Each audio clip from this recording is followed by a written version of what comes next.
श्री गौरव गोगोई।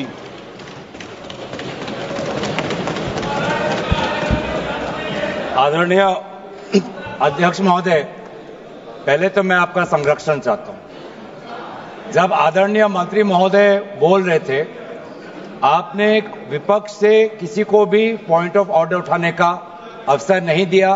मंत्री महोदय बिना किसी पॉइंट ऑफ ऑर्डर के बिना उन्होंने अपनी बात रखी। वही संरक्षण आप मुझे दे, मैं वही अपेक्षा करता हूं। मंत्री महोदय ने अपनी पूरी बात रखी, आपने उनको कुछ नहीं कहा। उन्होंने राजनीतिक आरोप लगाए, उन्होंने हाउस को मिसलीड किया, आपने सुना। वही संरक्षण। एक बात है गौरव जी, आप हमेशा सदन पर ये कैसे आरोप लगा सकते हैं कि आपने उनको कुछ नहीं कहा? मैंने फिर कहा आपको, इस सदन में, प्लीज बैठिए, इस सदन में संसदीय व्यवस्था के अनुसार सबको समय आवंटित होता है। आवंटित दल का माननीय सदस्य अपनी बात रख सकता है। जब मैंने व्यवस्था दे दी कि कोई माननीय सदस्य बोलेगा, उसके बीच में आज शून्यकाल पॉइंट ऑफ ऑर्डर नहीं दिया जाएगा तो नहीं दिया जाएगा। माननीय गौरव गोगोई। अध्यक्ष देखिए, शुरू हो गया सर। आप दे रहे अनुमति, आप अनुमति दे रहे हैं सर। आपने हमें अनुमति दी, आपने अनुमति दी हमें। एक मिनट बैठिए। हमारे सर, इन्होंने हम शांति से सुनेंगे। अरे सुनो ना, ये अपना भाषण देने से पहले इन्होंने मिसलीड किया बोला। आप सर, ये कोई तरीका? सर एक मिनट बैठिए। माननीय मंत्री जी, नहीं, एक मिनट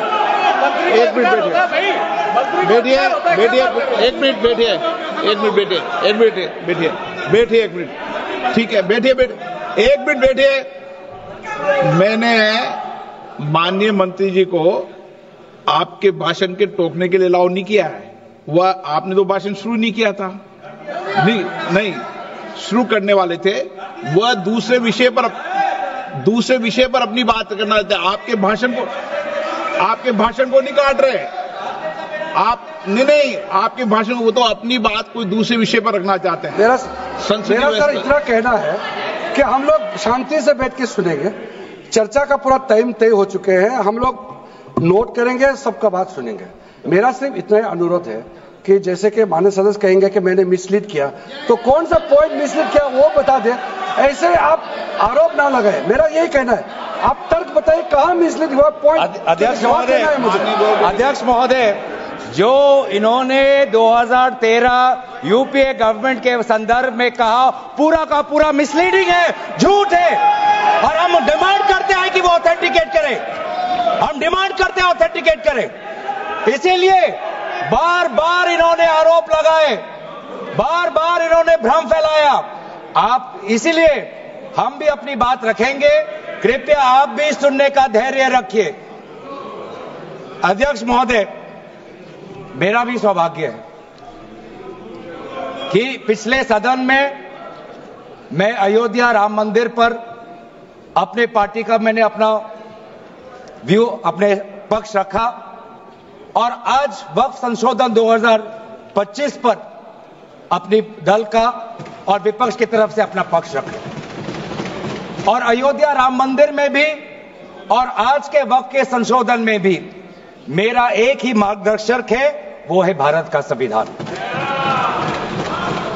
भारत का संविधान जो कहता है कि हमारा भारत में हर व्यक्ति को सामाजिक, आर्थिक और राजनीतिक न्याय, विचार, अभिव्यक्ति, विश्वास, धर्म और उपासना की स्वतंत्रता, और साथ साथ में यह कहता है कि व्यक्ति की गरिमा और राष्ट्र की अखंडता सुनिश्चित करने वाली बंधुता। ये बिल आज इस संविधान के इस जो मूल जो ढांचा है उस पर आक्रमण है, और इनकी जो पूरा जो भाषण था वो हमारे संविधान के इस मौलिक अधिकार पर, हमारे संघीय ढांचे पर एक आक्रमण था। आज इस सरकार का इस बिल के द्वारा 4 इनके मूल उद्देश्य। पहला मूल उद्देश्य है कि संविधान को कमजोर करना, टू डाइल्यूट द कॉन्स्टिट्यूशन। इनका दूसरा उद्देश्य है भ्रम फैलाना, to defame the minority communities of India. इनका तीसरा उद्देश्य है to divide the Indian society.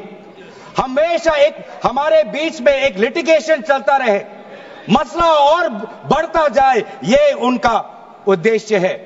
और चौथा इनका उद्देश्य डाइल्यूट, डिफेम, डिवाइड, और चौथा इनका उद्देश्य है to disenfranchise the minority communities. आज माइनॉरिटी कम्युनिटीज के प्रति अपनी संवेदना जता रहे हैं। सर, कुछ हफ्ते पहले देश में विभिन्न जगहों में लोगों ने ईद की शुभकामनाएं एक दूसरे को दी, और क्या आपको पता है कहां इनकी डबल इंजन की सरकार ने लोगों को रास्ते पे ईद का नमाज भी पढ़ने नहीं दिया। और ये बात करेंगे आप अल्पसंख्यकों के प्रति अपनी संवेदना जताते हैं। मैं पूछना चाहता हूं कि आपके लोकसभा में कितने एमपीज अल्पसंख्यक हैं? पहले उसका विवरण दीजिए और फिर हमें बताइए कि आपके दिल में कितना संवेदना है। सर, मेरा तो मैंने जिस दिन भी ये बिल इंट्रोड्यूस हुआ उस दिन भी आदरणीय मंत्री को मैंने सुना और आज भी मैंने उनको सुना। जिस दिन उन्होंने इंट्रोड्यूस किया उस दिन भी अगर आप उनका स्टेटमेंट पढ़े तो उन्होंने कहा कि इसको बिल लाने से पहले बहुत विस्तार रूप से इस बिल की लाने के लिए चर्चा हुई थी। सर, पूरा का पूरा मिसलीडिंग। 2023 में सर सरकार 24 में आई, ये खुद 24 के बीच में इन्होंने अपना बिल लाया। 23 सन के वर्ष में 4 बार माइनॉरिटी अफेयर्स कमेटी की बैठक हुई। मुंबई में हुई 13 जुलाई, दिल्ली में हुई 21 जुलाई को, लखनऊ में हुआ 24 जुलाई को, दिल्ली में 2 बार हुआ 20 सितंबर और 7 नवंबर को। मैं आदरणीय सरकार से दरखास्त करूंगा कि इन 5 सरकारी जो मीटिंग हुई मिनिस्ट्री ऑफ माइनॉरिटी अफेयर्स का, उनका मिनट्स टेबल पे रखे। एक भी मीटिंग में नया वक्फ अमेंडमेंट बिल चाहिए उसका जिक्र भी नहीं हुआ था। जिक्र भी नहीं हुआ। इनके मिनट्स हमारे पास, हमने देखे। जितने भी बार ministry of minority affairs meeting हुई, सब में वापसी पोर्टल को लेकर और विचार विमर्श हुआ था, लेकिन एक भी मीटिंग के माइन्यूट्स में एक भी स्टेटमेंट नहीं है कि हमें एक नया वक्फ अमेंडमेंट बिल चाहिए। तो मैं तो यही पूछना चाहता हूं कि अगर नवंबर 2023 तक मिनिस्ट्री ऑफ माइनॉरिटी अफेयर्स ने यह वाजे भी नहीं समझा कि नया एक बिल लाने की जरूरत है, मैं तो बस इतना ही पूछना चाहूंगा कि यह bill ministry of minority affairs ने बनाया या किसी और दूसरे विभाग ने बनाया? कहां से आया यह बिल? कहां से आया? सर, ये बात करते हैं कि ये संविधान के पक्ष में है। किस प्रकार से ये संविधान के विरोध में है, सर मैं बताना चाहूंगा। आर्टिकल, इसका जो क्लॉज 3RA है और 3R1 है। इसका 3RA क्या है सर? 3RA ये कहता है एनी पर्सन शोइंग और demonstrating that he is practising Islam. देखिए सर, आज देश में अल्पसंख्यकों की ऐसी दशा हो गई कि आज सरकार को अपना धर्म का सर्टिफिकेट देना पड़ेगा। कितने दुख की बात है कि भारत नहीं है, क्या बात कर रहे हो, हिंदू थोड़ी है। भारत एक सनातन धर्म का एक देश, 7000 पुराना, उससे भी पुराना ये देश, जिसमें हर धर्म और हर संस्कृति, हर परंपरा को हम सम्मान करते हैं। आज सरकार को ये हमें सर्टिफिकेट देना पड़ेगा कि हम किस धर्म को हम विश्वास रखते हैं। क्या ये दूसरे धर्मों से इस प्रकार का सर्टिफिकेट मांगेंगे कि आपका 5 साल हुआ या नहीं हुआ? ये सिर्फ इसी बिल में क्यों? ये संविधान के विरोध में नहीं है? ये आर्टिकल 26 के विरोध में नहीं है? सरकार क्यों धर्म के इस मामले में दखलंदाजी कर रही है कि आप इस धर्म का आप विश्वास करते हो कि नहीं हो, उसका पहले मुझे सर्टिफिकेट दो? ये किस प्रकार का न्याय बना रहे हैं? ये किस प्रकार का कानून हम बना रहे हैं? 3R1 क्या कहता है सर? इनका 3R1 जो आज इन्होंने हटा ही दिया है,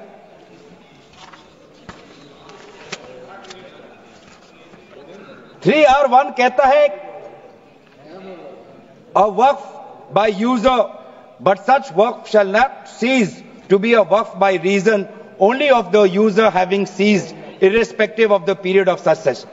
ये इसके हटाने की क्या जरूरत थी सर? ये हमारा बार बार विभिन्न जजमेंट के द्वारा ये पूरा वक्फ बाय यूजर और इसके बारे में विभिन्न जजमेंट आए सर। दिस एक जजमेंट पढ़ना चाहूंगा। M. Siddiq, Ram Janmabhoomi, Muslim law does not require an express declaration of a waqf in every case. The dedication resulting in a waqf may also be reasonably inferred from the facts and circumstances of a case or from the conduct of the waqif. तो ये बार बार ये सब विभिन्न judgement के द्वारा वक्फ और ये जो पूरी इनकी जो परंपरा है, विभिन्न जजमेंट ने ताकत दी और आज यही विभिन्न क्लॉजेस के द्वारा जजमेंट्स को भी और हाईकोर्ट के ताकत को भी ये कमजोर कर रही है। सर पहले वक्फ क्या है ये भी हमें समझना चाहिए। वक्फ means the permanent dedication by any person of any movable or immovable property for any purpose recognized by the Muslim law as pious, religious, charitable. Sir आज ये क्या कहना चाहते हैं कि वही व्यक्ति जो प्रैक्टिसिंग इस्लाम कर रहा है 5 साल के लिए वही आ सकता है जो इनका 3RA है, और जो सेक्शन 104 था, आज इन्होंने सेक्शन 104 हटाने के पक्ष में कहा, लेकिन सेक्शन 104 यही कहता है कि कोई भी व्यक्ति वक्फ कर सकता है।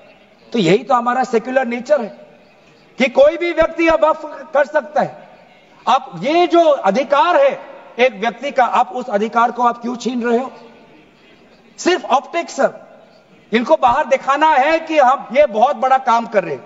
क्या इन्होंने कहा कि क्लॉज 9C में ये कहते हैं कि 2 महिला को हम ये इंक्लूजन कर रहे हैं? ये पहले भी था सर। अगर आप 1995 एक्ट पढ़े तो ये पहले भी था, उसमें यह भी था कि 2 से ज्यादा सदस्य महिला हो सकती थी। इन्होंने तो 2 पे ही कैप कर दिया। ये पहले से ही था, ये सिर्फ दिखावा। और इनका 3R4 में जो ये विशेष रूप से विडो, डिवोर्स वुमन और ऑर्फन की बात करते हैं, ये पहले भी था सर। ये पहले भी जो 3R है जिसमें वेलफेयर की उल्लेख है, उस वेलफेयर एंड अदर पर्पसेस में window, divorce woman and orphan पहले से ही उसमें समा जाता है। लेकिन इनको भ्रम फैलाना है, इनको भ्रम फैलाना है कि वर्तमान का जो एक्ट है वो महिलाओं के खिलाफ है। इनको भ्रम फैलाना है कि वर्तमान में महिलाओं को कोई भूमिका नहीं मिलती, ये इनका काम है। लेकिन कानून में सर पहले से ही ये सारे प्रावधान है, वो चाहे किसी विधवा का संरक्षण हो या महिलाओं को और समर्थन देना हो। सर रिफॉर्म की बात करते हैं सर, इनका क्लॉज 33 में जो रेवेन्यू आना चाहिए वो रेवेन्यू उन्होंने घटा दिया। पहले 7% का एक रेवेन्यू फॉर वक्फ बोर्ड आता था, आज इन्होंने 5% कर दिया, गिरा दिया। क्यों गिराया? क्या आप नहीं चाहते कि वक्फ बोर्ड और अच्छी तरीके से चले? आप नहीं चाहते कि उसमें नई टेक्नोलॉजी आए? अगर कहीं खामियां हुई भी है, माना कि कोई भी कानून इस देश का, कोई भी कानून परफेक्ट नहीं है, कोई भी कानून परफेक्ट नहीं है, माना कहीं कहीं प्रदेशों में खामियां हैं, वो चाहे केरल में हो, आंध्रा में हो, कर्नाटक में हो, पंजाब में हो, दिल्ली में हो, लेकिन सर आप चाहते हैं कि वो वक्फ बोर्ड, वक्फ ट्राइब्यूनल और अच्छी तरीके से चले, और ये चाहते हैं कि वक्फ बोर्ड वो और कमजोर हो, और इसीलिए जो रेवेन्यू वाला क्लॉज है 7% से 5% इन्होंने घटा दिया। मेरा सुझाव, हमारे तरफ से यह सुझाव है कि 7% से 5% घटाने के बजाय आप 7% से 11% और इस रेवेन्यू को और इंक्रीज करिए। आज ये बात करते हैं कि ये रिफॉर्म्स ला रहे हैं। क्लॉज 26 पढ़िए sir, section 52A, section 52 clause 26। Clause 26 में क्या लिखा है? In section 52A of the Principal Act, in subsection 1, for the words rigorous imprisonment, the words imprisonment shall be substituted. Dilute कर रहे हैं सर। पेरेंट एक्ट बोलता था कि रिगरस imprisonment हो, और अगर आप बार बार ये कह रहे हैं कि फलाना हो रहा है, धमकाना हो रहा है, तो आप इसको क्लॉज को क्यों कमजोर कर रहे हैं? सिर्फ भ्रम फैलाना है सर। मंशा इनकी कहीं और है। मंशा सर, मैं भी एक टिप्पणी देना चाहूंगा कि आज ये एक विशेष समाज के जमीन पर इनकी नजर है, कल समाज के दूसरे अल्पसंख्यकों के जमीन पर इनकी नजर जाएगी। आज ये बिल सिर्फ एक विशेष समुदाय के जमीन पर इनकी नजर है, कल दूसरे समुदायों के जमीन पर इनकी नजर जाएगी। बार बार ये बिल सर, इतना संशोधन की जरूरत है। ये मैं नहीं कहता कि संशोधन की जरूरत नहीं है। मंत्री महोदय ने बार बार इसका जिक्र किया कि ये बिल कितनी बार इसका संशोधन हुआ। इसकी शुरुआत आप जहां से भी पकड़े, आप 1810, 1817, उसके बाद 1954, 1984, 1995, सच्चर कमेटी, रहमान कमेटी 2003। संशोधन चाहिए सर। मैं नहीं कहता कि हम संशोधन के विपक्ष में नहीं, लेकिन संशोधन इस प्रकार का हो जिससे बिल का रूपायन, जिससे बिल और ताकतवर बने। और इन्होंने ऐसे संशोधन लाए हैं जिससे बिल से इस देश में और यहां पे समस्या बढ़ेगी, और मसले बढ़ेंगे, और लिटिगेशन होगा। सर ये इनका क्लॉज 40A पढ़िए सर। इनका clause 40A, section 107, on and from the commencement of the Waqf Amendment Act 2025, the Limitation Act 1963 shall apply to any proceedings. Sir, इससे पहले आप जितने बार भी आप इतिहास में जाए, हर बार, क्योंकि ये वक्फ, ये जो प्रक्रिया है, जब से हमारे देश में इस्लाम आया तब से ये प्रक्रिया चल रही है।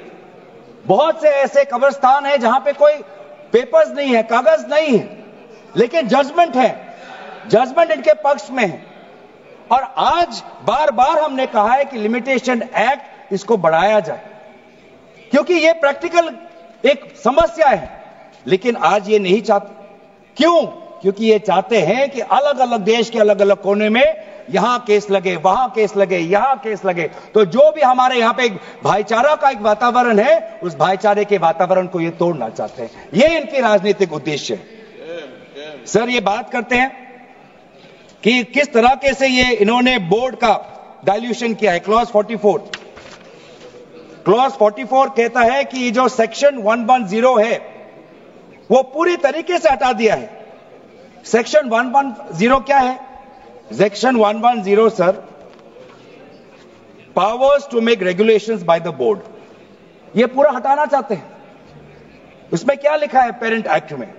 The board may with the previous sanction of the state government, मतलब राज्य सरकार की अनुमति के द्वारा बोर्ड कुछ नियम बना सकते हैं। इन्होंने पूरा वो हटाने की कोशिश कर रहे। क्लॉजेस F और G ये हटाने की कोशिश कर रहे। राज्य सरकार की पावर्स या जी कम करने की कोशिश कर रहे। आप क्लॉज 43 पढ़िए, इसका सेक्शन 109, जिसमें क्लॉज 1A और क्लॉज 4 ओमिट करता है। सेक्शन 109 क्या है? सेक्शन 109 है power to make rules, the power of the state government to make rules. इसमें भी आप ये कटौती लाने की कोशिश कर रहे हैं। क्लॉज 1A, क्लॉज 1A क्या कहता है? Other particulars which the report of the survey commissioner में कंटेन अंडर क्लॉज F। इसमें स्टेट गवर्नमेंट सर्वे कमिश्नर के पक्ष में कुछ नियम बना सकता है, वो पावर आप हटा रहे हैं। Clause 4, the manner of election of members of the board by means of a single vote, आप ये हटा रहे हैं। इलेक्शन की प्रक्रिया आप हटाना चाहते हैं और आप रिफॉर्म की बात करते हैं। सर आप ये देखिए 83(9), आज बार बार ये एक भ्रम फैलाया जा रहा है कि हाईकोर्ट का कोई भूमिका नहीं है। एक भ्रम फैलाया जा रहा है कि जो वक्फ का जो ये एक ट्राइब्यूनल का जो ऑर्डर आता है वही है, उसके बाद हाईकोर्ट पावरलेस है। ऐसी बात नहीं है। आप पेरेंट एक्ट पढ़िए। आप पेरेंट एक्ट में अगर सेक्शन 83 पढ़ेंगे, पेरेंट एक्ट में सेक्शन 83(9), उसके बाद क्या लिखा गया है? Provided that a high court में on its own motion or on the application of the board or any person aggrieved call for and examine the records relating to any dispute and may confirm or reverse the decision. ये power high court में parent act में है ही 2013 के संशोधन के बाद। तो क्यों बार बार आप ऐसा एक भ्रम फैला रहे हैं कि हाई कोर्ट का कोई रोल नहीं है? अगर कहीं अन्याय हुआ है, अगर कहीं अन्याय हुआ है, चाहे दक्षिण में हो, उत्तर में हो, उत्तर पूर्वांचल में हो, पश्चिम में हो, तो सेंट्रल गवर्नमेंट के पास वो पावर्स हैं। सेंट्रल गवर्नमेंट के पास under section 97 of the parent act आपके पास पावर है कि कहीं अगर नाइंसाफी हो तो आपके पास सेक्शन 97 के द्वारा आप स्टेट बोर्ड को आप डायरेक्शन दे सकते हो। मैं पढ़ूं 97।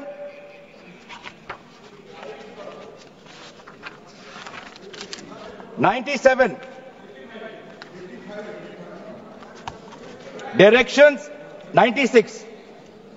96 for the power of the central government to regulate secular activities of OCF, powers 97 directions by state government subject to any directions issued by the central government under section 96. The state government from time to time give to the board such general or specific directions as the state government thinks fit. मैं जानना चाहूंगा, आपके बहुत जगह आपकी double engine की सरकार है, बहुत जगह आपकी डबल इंजन की सरकार है, कहीं कहीं आपकी सहयोगी दल की भी सरकार है। आपने पिछले 10 साल में कितने बार इस सेक्शन 97 का आपने इसका इस्तेमाल किया? कहीं भी आप अगर नाइंसाफी हुआ तो कितने बार आपने सेक्शन 97 का आपने इस्तेमाल किया? उसका बोलिए, फिर जाके बोलिए कि ये जो पेरेंट एक्ट है ये कमजोर एक्ट है। पूरी ताकत दी हुई है। अगर कहीं गलती हुई है, कहीं सुधारना है, हमारी संवेदना है, वो चाहे केरला में मवम की बात हो, संवेदना है हमारी, पर आपके पास भी वो ताकत है। आपने कितने बार इस ताकत को आजमाया?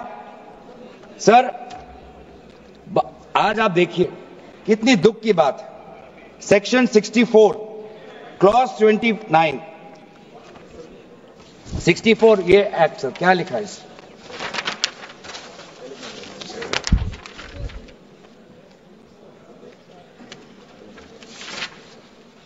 इसमें क्या लिखा है? न्यू एक्ट में section clause number 29L, clause number 29L में लिखा है कि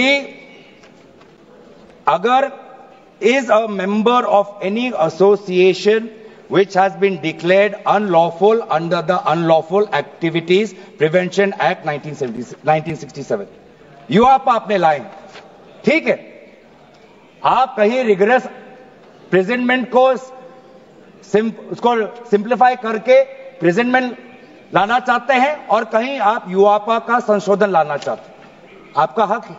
आप बस हमें इतना बताएं कि और कौन से स्टेट बोर्ड या और कौन से धार्मिक बोर्ड में आपने ये यूआपा का प्रोविजन आप लाने वाले हैं, या सिर्फ ये इसी बिल में है, या सिर्फ इसी बिल में है, या दूसरे में भी जो चैरिटेबल एक्ट्स हैं विभिन्न धर्मों के, विभिन्न स्टेट्स के, क्या उसमें भी यूआपा एक्ट आएगा या सिर्फ इसमें? क्या संदेश देना चाहते हैं? किस कौम को आप भ्रमित करना चाहते हैं? बार बार उस कौम को जिसने भारत की स्वतंत्रता की लड़ाई लड़ी है, उस कौम को जिसने 1857 में उन्होंने मंगल पांडे के साथ उन्होंने अपनी शहादत दी, आप उस कौम पर आप दाग लगाना चाहते हैं जिसमें लगभग 2 लाख उलेमा शहीद हुए, आप उस कौम पर दाग लगाना चाहते हैं। जिन्होंने भारत छोड़ो आंदोलन में हमारा साथ दिया, अब उस कौम पर आप दाग लगाना चाहते हैं। जिन्होंने 6 अप्रैल 1930 में दांडी मार्च का सपोर्ट किया, अब उस कौम पर आप दाग लगाना चाहते हैं। जिन्होंने 1926 में ब्रिटिश के डिवाइड एंड रूल को खंडन किया, अब उस कौम पर आप दाग लगाना चाहते हैं। जिन्होंने मौलाना हुसैन अहमद मदानी ने 1924 में कंप्लीट इंडिपेंडेंस की मांग की,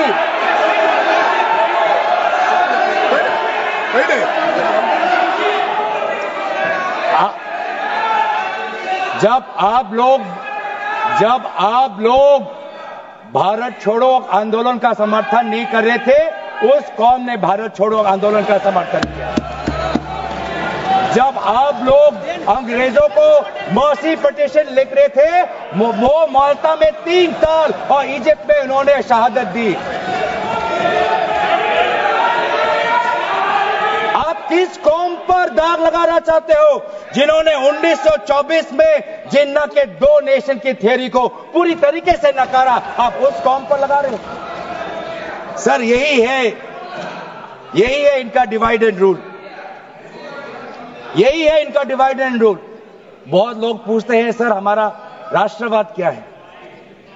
सर हमारा राष्ट्रवाद, nationalism for us is being United in our shared love for our Bharat Mata and the mutual respect for her culture, language, dress, food and religion. It is the love for our national flag, the Tiringa, जिसकी सम्मान आपने नहीं की थी. It is the sacrifice of the Indian freedom movement, जिसमें आपने भाग नहीं लिया. It is our thirst for knowledge, to seek excellence with limited resources, to be creative, to have the courage, to acknowledge the injustice of the past and have the wisdom to build new bridges. ये है हमारा राष्ट्रवाद, और ये राष्ट्रवाद आज हमारे संविधान में उल्लेखित है. तो सर बार बार ये सरकार कहती है ये माइनॉरिटीज के पक्ष में है, लेकिन जब अमेरिका से माइनॉरिटी कमीशन का रिपोर्ट आता है कि माइनॉरिटीज के साथ नाइंसाफी होती है तो इनको दुख होता है. जब यूएस का रिलीजियस कमीशन का रिपोर्ट आता है तब इनको दुख होता है. सर बार बार ये जो ऑप्टिक्स की बात कर रहे हैं, ये क्लॉज 42 सेक्शन 108A इन्होंने डिलीट कर दिया है. ये कहते हैं कि कैसे ओवरराइडिंग प्रिंसिपल कैसे आ सकता है. मंत्री महोदय को ओवरराइडिंग प्रिंसिपल से आपत्ति है. पहले सबके लिए सेक्शन 108 क्या है सर पढ़ लेते हैं. आपके लिए भी है, हम तो जेपीसी में थे.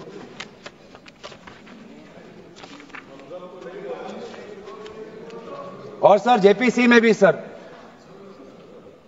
दुख की बात करनी पड़ेगी सर कि जेपीसी में ये कहते हैं कि सबका इन्होंने राय सुना, लेकिन आपको भी पता है विपक्ष के द्वारा एक भी संशोधन को इन्होंने स्वीकार नहीं किया. ये किस प्रकार का? हमने भी बहुत से जेपीसी देखे हैं सर, ऐसा जेपीसी नहीं देखा जहां पर क्लॉज बाय क्लॉज डिस्कशन भी नहीं हुआ सर. पूरी तरीके से वोटिंग हो गई. एक मिनट माननीय सदस्य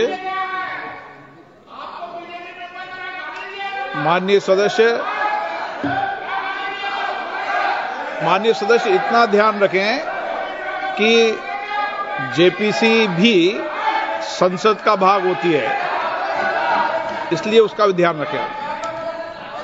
सर इन्होंने जेपीसी की बात की. अगर इन्होंने ये नहीं करते कि जेपीसी में बहुत विस्तार रूप से चर्चा हुआ तो मैं भी नहीं करता.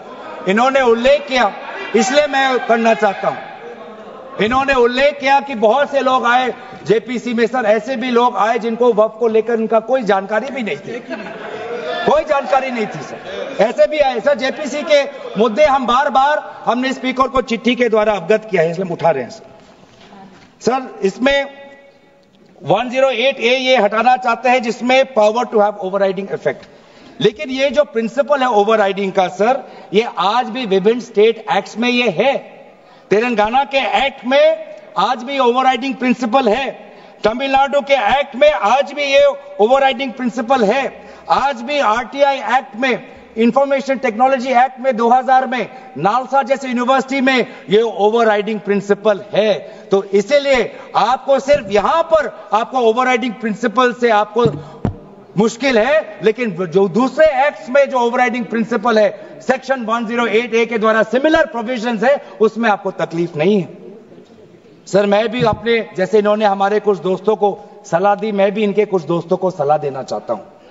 सर क्लॉज 40A सेक्शन 107 जो लिमिटेशन एक्ट जो हटाया गया है, सर आंध्र प्रदेश के एक्ट में ये लिमिटेशन एक्ट ऐसा ही एक लॉ है जैसे पेरेंट एक्ट में है। तो मैं भी इनके आंध्र प्रदेश के सदस्यों को मैं कहना चाहता हूं कि जो प्रोविजन आपके आंध्र प्रदेश के एक्ट में है, आज वैसे प्रोविजन ये सरकार हटाने वाली है। आपको भी बाद में आंध्र प्रदेश में अपनी जनता को उत्तर देना पड़ेगा।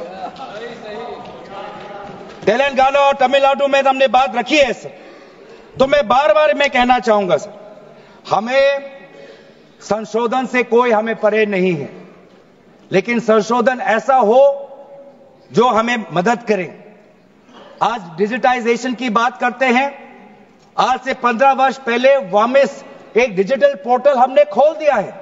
अब ये देखिए सर सरकार की कैसी ये इनकी काम है। डिजिटाइजेशन फिलहाल अभी चल रहा है, डिजिटाइजेशन हो रहा है, पर माना कि डिजिटाइजेशन वामिस में कुछ खामियां हैं, उसको वामसी में, तो आप उसको ठीक करिए। आप 10 साल से क्या कर रहे थे? आप 10 साल से आप हमसे क्यों ठीक नहीं कर पा रहे? आप वो काम तो नहीं कर पा रहे, अब आप एक दूसरा नियम बना रहे हैं कि दोबारा आप एक नए पोर्टल पे अपने रिकॉर्ड्स आप अपलोड करिए। सर कितने बार हम इस सरकार को अपना कागज दिखाएं? वामसी का अगर इनका काम अधूरा है तो उसको ये काम संपूर्ण करे। अब लेकिन नहीं, इनका काम उद्देश्य यही है कि देश में मसला और बढ़े, और इसलिए आज इस बिल के विरोध में है। ये बिल हमारे देश की अखंडता, ये बिल हमारे संवैधानिक मूल्य, ये देश हमारे अल्पसंख्यकों की सम्मान, ये देश हमारे अमन शांति और सदन और जेपीसी में जिस प्रकार से विचार होना चाहिए था उस सब के विरोध में है। और इसलिए आज पूरा इंडिया अलायंस आज इस बिल के विपक्ष में खड़ा हुआ है। और यही बात कहते हुए मैं अपनी वाणी को समाप्त देता हूं। धन्यवाद, शुक्रिया।